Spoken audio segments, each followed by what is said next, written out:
Yes. Hi, I'm Susan Whitmire, and I have been a records and information management and governance practitioner for many years, and I'm not going to bore you with all of my details, but I am going to be sharing some of my real-world stories with you. Good morning, I'm Richard Hogg. I'm IBM's Global Information Governance Solution Leader. I've been working with our clients worldwide in virtually every industry and geography who are actually doing information governance end-to-end, including getting to hit the delete button and do defensible disposal.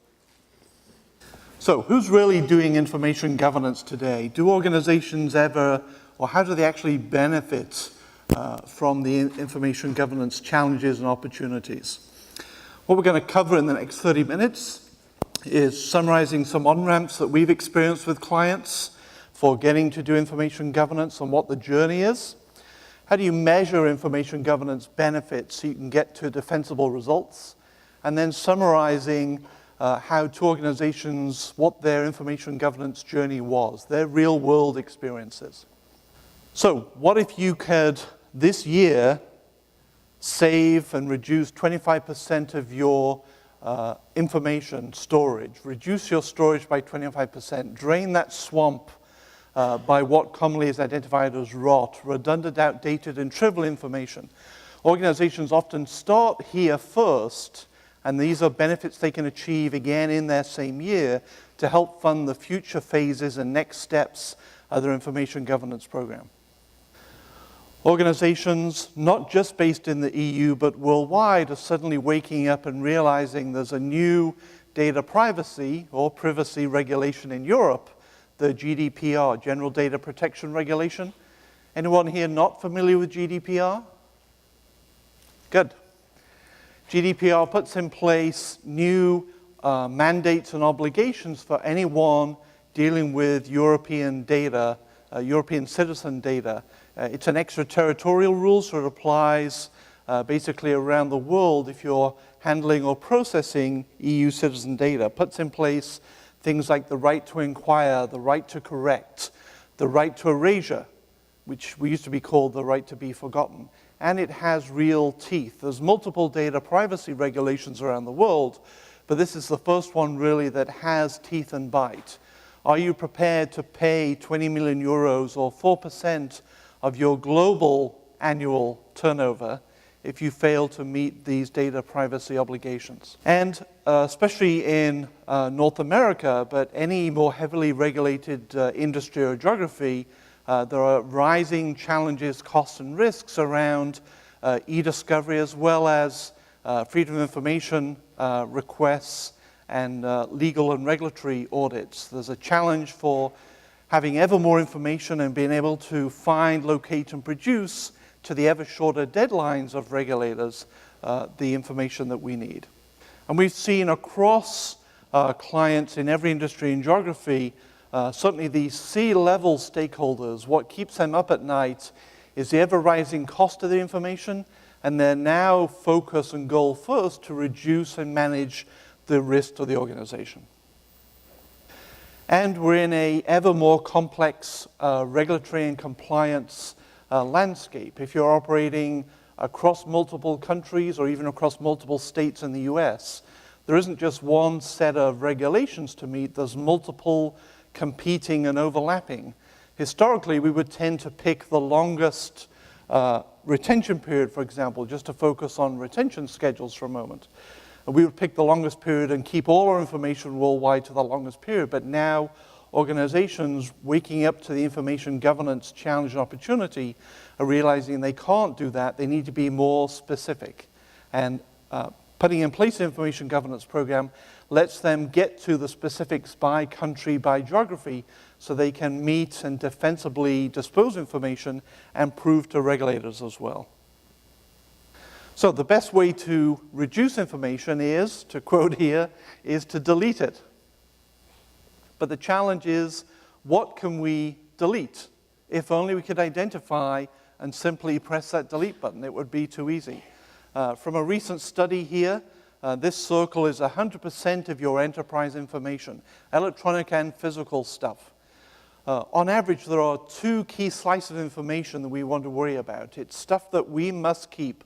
There's a law regulation or business decision that we must keep this information. And then there's stuff we want to keep. There's no mandate from the outside saying you must keep this stuff, but we want to keep it because we name that as business value. We want to do analytics or review of that historical information. On average, it's about 1% of your stuff that falls under a preservation or a legal hold. There's about 5% of your stuff defined in a formal retention schedule. That's just 6% of the stuff that we must keep. And then there's about 25% of the stuff labeled again as business value, stuff we want to keep. That leaves almost 70% of our stuff that we busily keep today in active storage and online systems, never mind how many daily, weekly, monthly, annual backups are we keeping offline. If only we could identify that, we could start to dispose that information, reduce our overall information volume, our costs, and our risks. The challenge of why organizations can't do information governance today is this people and process and policy mismatch between the key stakeholders. You've got legal on the left who worry about managing the risk to the business. And generally today, when they don't have a clear view or insight into what do we have, how much, and where is it, they tend to issue overly broad preservation notices and hold orders. So we tend to over preserve, which adds to the cost. It can even freeze or stop our ability to do disposal, even tape recycling, so yet more data builds up. On the right-hand side, we've got both the records and the privacy or privacy officers who are annually digesting the laws, policies, regulations on the business, producing a retention schedule, publishing that to the intranet, and their job is done, right? Everyone can then do electronic records management. Generally, those schedules and policies are not executable, not applicable. We've got the line of business in the middle, busy creating and using information, then rapidly moving on to the next business opportunity and leaving a trail of legacy information behind them that they're never encouraged nor enforced to go back and look at. Do we need the last 10 years of stuff that we have in these systems? And then poor IT stuck in the middle as the data custodians with having to provide and maintain hundreds or thousands of disparate systems and silos of structured and unstructured information summarily, but no clear sense of the duty for preservation or the value or the obligations in terms of retention to apply. They can't be an active participant. With an information governance program, we can work to close these gaps of policy, process, and people so everyone can get on the same page and know what our information assets are and then start to take action on those.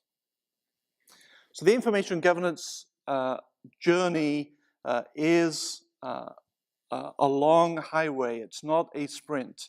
And we've been working with clients over the last 6 years, some of which were into years 2 and 3 of their information governance program, a formal enterprise program setup that they're executing to deliverables to their business case.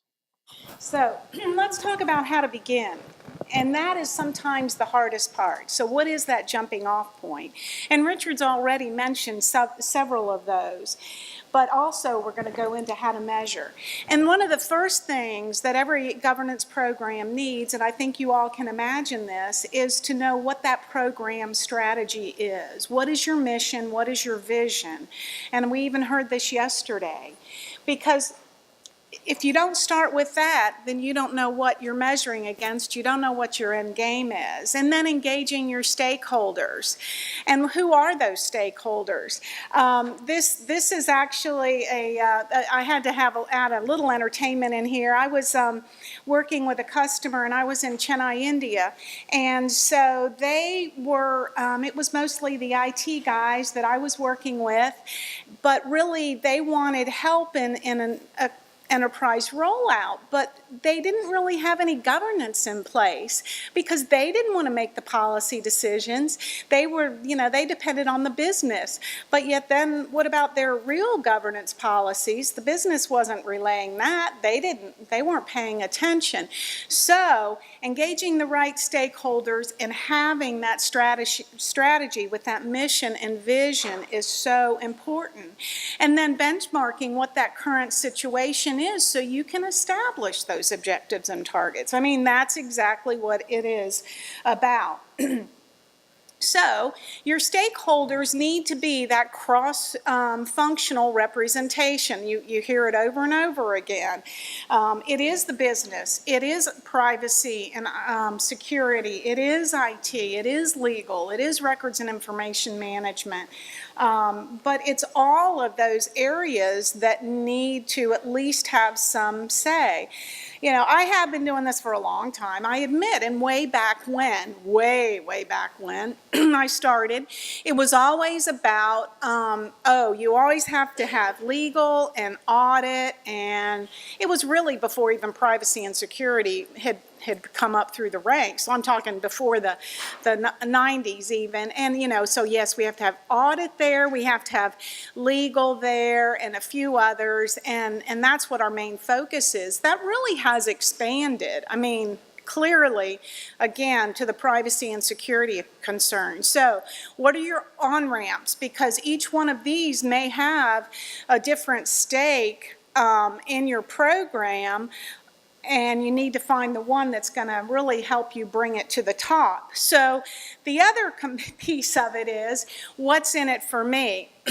So I was working at the time at Blue Cross Blue Shield of Tennessee, and many people have probably heard this story, but I live in Chattanooga. We were building a new campus up on this hill, and anyway, we're moving to the hill. But what they discovered is in the 13 locations that we had in Chattanooga area, we had a lot of closets with a lot of paper. I mean, this was not that long ago, but there was a lot of paper.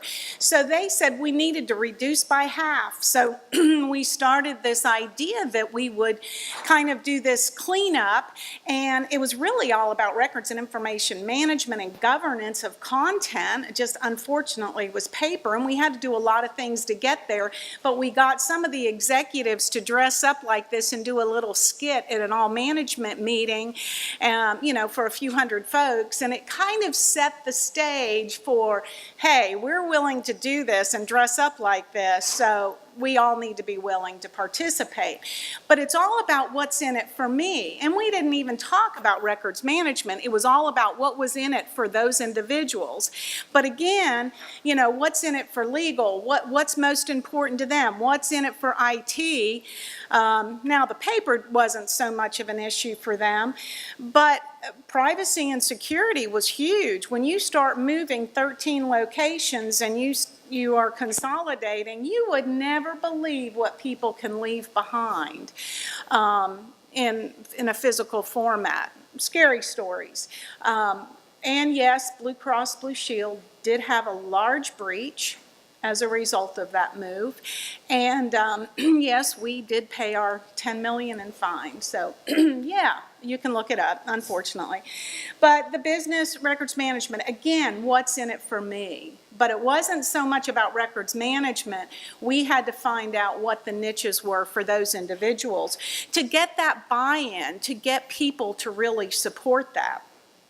And again, it goes back to that stakeholder engagement. I don't know if anybody was at our last year when we were in Washington, but we actually presented Senator Tom Tillis with the Champion of Change Award, because some of our lobbyists had heard him speak and on Capitol Hill and felt like, golly, that guy really kind of gets it. Well, they started to do some research and discovered that, yes, Tom did work for me when I was at Provident Insurance, which later became Unum, but Tom worked for me as a records analyst way back then, and he had this huge appreciation for, you know, for really good records management, and we were just on the cusp of technology way back then. So, you know, who are those champions in your organization? Or who are those ambassadors? Who are those people that are actually going to help you affect the change, make the difference, get it started, and then you have to prove how you can actually measure those types of results. So those are, you know, these are real world examples. That's what we're here to talk about today, and it really can be exciting and a lot of fun. So we do have to think about, when we're talking about our benchmarking and our process, benchmarking our processes against the cost and risk, you have to have that on-ramp. Where do you get started? And, you know, what are all of those processes that are involved in that in that overall type program? So, you know, like every other economic thing, we have supply and demand, as always. And so you have people needing access to information, but then you're having too much information, and where is that good balance, and how are you going to, you know, go forward from there? So, you know, it is important to consider, though, all of the stakeholders so clearly in your assessment and your cost versus risk. And I have discovered through my my years, and even as a practitioner, and then also in consulting with IBM, that attorneys, and this is not meant as any bit offensive, but attorneys fall into one of two camps: keep it all just in case, or no, let's get rid of it as soon as we can. But once you've been able to demonstrate that getting rid of it as soon as you can is the best practice and really saves your organization money in risk avoidance, then you have a lot easier job in selling that and moving forward. But yet there's some that are still in that camp: keep it all just in case. So we talk about the 5 phases of information governance maturity. So where are you on this scale? You know, are you still in the initial, in that reactive mode where you want to be able to, you feel unsure, you overwhelmed, but you kind of see how we can assess our own personal corporate company maturity over where we want to be. We really want to be proactive. Now, is proactive, you know, where, oh, I've issued a policy and I have a retention schedule, is that proactive? Well, that might be a part of it, but if you don't allow for that implementation and operationalization of that, then maybe you're not quite there yet. So, and I do hear that, you know, organizations take different approaches and different strategies, so they are in different places along this governance maturity, but figure out where you are and then what you want to do. Another way to establish what your steps are in getting to your end result and your mission and your vision. So information governance assessment is really more of a formal methodology, if you want to look at it that way, to determine what that business value is and to get to those benefits. Again, I can't stress enough, plan. That is a big part of it, but it's about that vision, that mission, your strategy. Where do you want to be? And outline that. What are the steps it's going to take to get there? And then, where do you feel like you fall within that level of that maturity? Where do you think your gaps are? You don't know what you don't know. And so sometimes it's hard to take a look inside at our own organizations. But again, with your stakeholders, it should be a group type assessment to get that feeling of where are we in the process? How are we going to get from point A to point B and really deliver that fact-based assessment. So to really get to that point of all of those savings. Thank you, Susan. So we can do an assessment with a client. We've done this with large and medium-sized, more heavily regulated clients, and come up with a business case and a plan for them so they can actually start and execute on their governance program. And common to come out of the assessment are these 4 cost and risk compression levers or areas. Common work streams they can kick off depending on the economics of the business. Where does it make sense for them to actually start executing one or more or all of these information governance work streams, which summarily is Start to dispose of data, stop keeping it all forever, not just start to do formal electronic records management on stuff, but start to apply a base retention on everything. So you're not keeping it all forever, and you make disposal a normal course of business. Being able to archive and retier information. Sure, there's information we want to keep for a short, medium, or long time, but we don't need to keep it all in the production active system on the most expensive tiers of storage. When and where can we archive this inactive but still valuable information that we must keep or want to keep on a lower, cheaper tier of storage, and also gain benefits of deduplication and compression as well, and be able to do that automatically and invisibly to the end user and consumer. Often for structured data and business database applications, organizations commonly have a backlog of tens or hundreds of old applications that today they just keep the application running. They keep the disk spinning because they're not quite sure, is it still being used? What happens if we turn it off? What would be the impact to the business?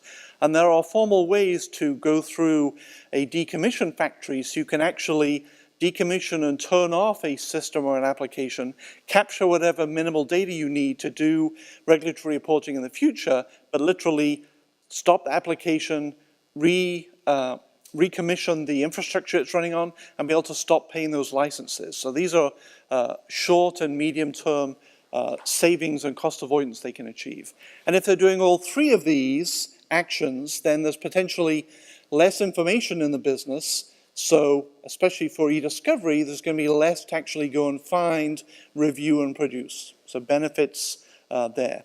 As well as the actual costs, we're also using the benchmark process model that Susan showed previously.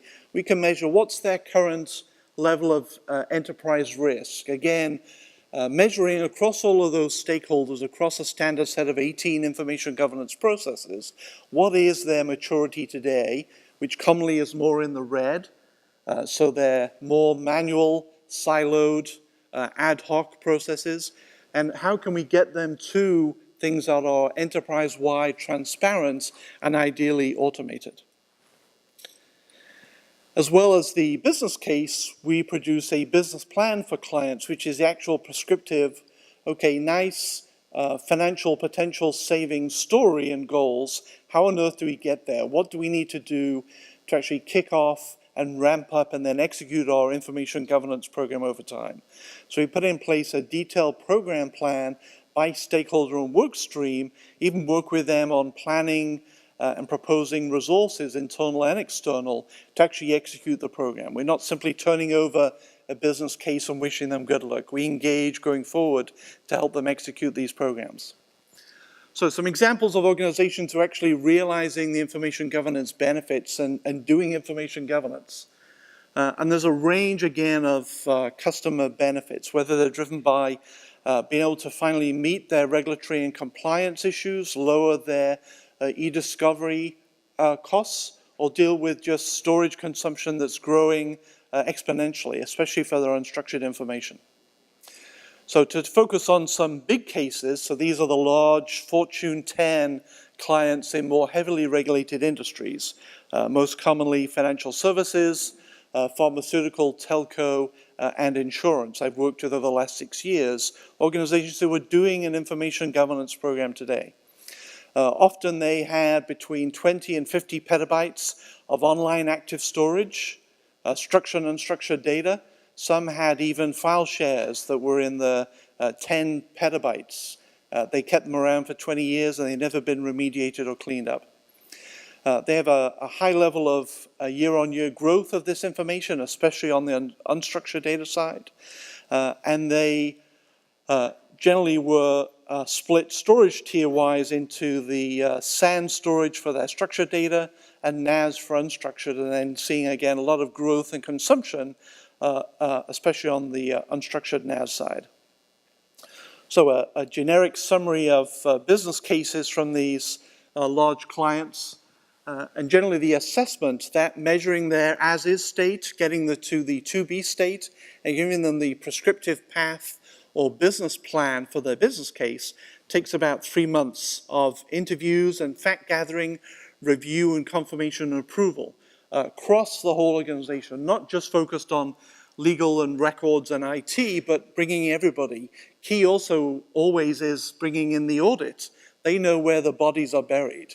They know through internal audit findings what the actual risks and challenges are and where the organization is failing today. The two key stakeholders with the biggest hesitancy to share the information, which takes developing trust and even putting NDAs in place, is IT, so you can get to the real true cost of storage, which sometimes means we had to go arm in arm with them to procurement to see exactly what were the storage purchase orders and really understanding and digesting them to get to the core metrics.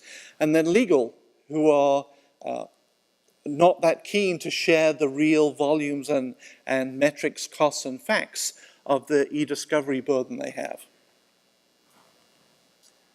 So, a summary of a large disposal case, genericized here. This was for a client who initially wanted a 5-year information governance program. Often now they come down to 3 years, and in the last 2 years I've seen clients really focused on we need success and wins and payback this year. So again, we've got those 4 cost compression levers on the left-hand side, and we can see the cumulative values, those are cumulative savings of cost and risk over time.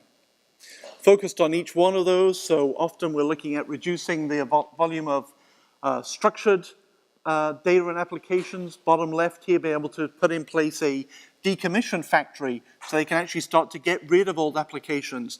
And you can see that these are real numbers. These all start to add up very quickly and over time to give them savings. And many of these large clients are working in to a corporate goal to reduce costs across the board by $50 to $100 million. They see that time and time again. And then on the right-hand side as well, those who are still using mainframes, especially focused on their MIPS consumption.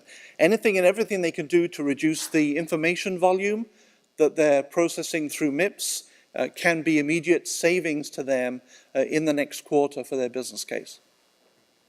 And then messaging. Not just traditional email, but all the common types of messaging that clients use today, including instant messaging as well. Too often their historical messaging archives were put in place and were only meant to run for, say, 6 or 7 years.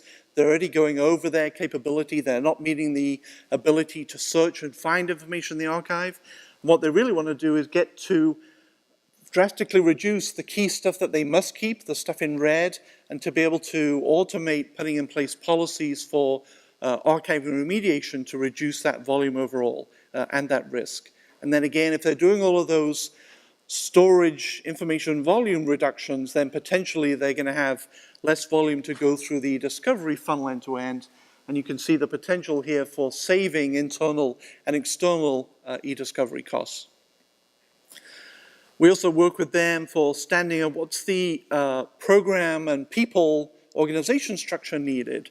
So working on them to plan and staff and propose heads across each of these governance structures. So not just the executive committee, but the senior advisory group and then the work streams running each of those streams across the different stakeholders.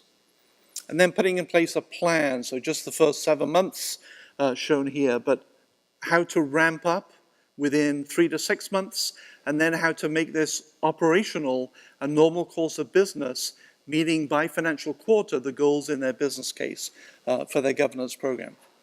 Some common swing factors, challenges for clients. Key is to know if their storage is owned or leased. If they already have bought the storage and they own it, even if they work for a year to dispose and delete stuff, they're still going to have that storage. There's no immediate saving, but it may help them avoid having to refresh or expand storage next year. If clients are leasing storage, then anything they can do that month or that quarter to reduce the information volume will be immediate savings in the next cycle and period. Often they're also driven by a need to consolidate or close data centers. So instead of mass migrating all the data we have today, if we can dispose or reduce that volume, what we do move will be of more value to the business and we can do it faster and cheaper. Smaller cases, more and more we see clients who are not looking to do the big bang approach. There are some who still are today every year looking to do an enterprise-wide, worldwide information governance program, but often are looking for now same year initial steps and focused often on file share cleanup and being able to remediate a lot of their instruction information.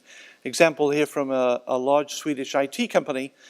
So just within 1 year, they were able to dispose of 50% of their unstructured information, be able to do rot removal, being able to archive, retier, and compress, and then actually start to apply records management as well.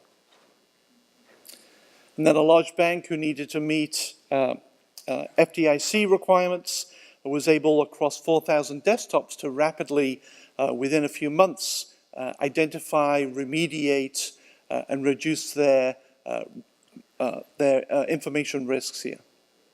So key is to focus on the economics of your information, know what you have, know where it is, and then you can actually start to put in place information governance, which I summarize as be able to find and know what information you have and manage and keep it in the right place, in the right way, for the right time, and then be able to dispose of it when you no longer have a duty or value to keep it. So prioritize and start with an on-ramp, and often this is unstructured remediation for clients, either messaging, file shares, or SharePoint. Get to the facts of your information. There's a range of vendors out there with technical abilities to give you the facts of your existing legacy data so you can start to make remediation decisions and bring together the stakeholders. Key is to put everyone on the same page, transparency for the goals. Big organizations, they only succeed when they make it a C-level mandate that we will do information governance. But distill it down, communicate it down to the end employee so they know what's in it for them. And once you've started that first on-ramp, build and repeat. It's really just more of the same programmatically.